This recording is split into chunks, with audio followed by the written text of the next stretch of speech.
Un evento in programma il prossimo 8 settembre, la presentazione del libro V19 del medico Novax e negazionista del Covid Massimo Citro della Riva a Campo San Martino con il patrocinio del comune. Esplode la polemica sulla decisione del sindaco Dario Luigi Tardivo a prendere posizione duramente in primis l'ordine dei medici odontoiatri di Padova. Fermo restando il diritto di chiunque di esprimere le proprie opinioni, qualunque siano, e anche il diritto delle amministrazioni a concedere gli spazi per cui queste idee vengano espresse, cosa diversa è il patrocinio.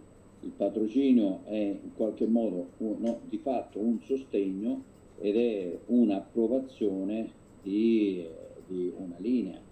È veramente che il Comune dia questo segno nei confronti di teorie che non sono assolutamente supportate da nessuna comunità scientifica internazionale riconosciuta, è una cosa abbastanza, come dire, inquietante. Con il patrocinio si legittimano le teorie espresse dall'autore di un libro prive di riconoscimento e condivisione scientifica a livello nazionale ed internazionale, spiega il dottor Crisarà, ricordando il sacrificio di tanti medici che sono morti e che sono stati in prima linea negli anni durissimi della pandemia.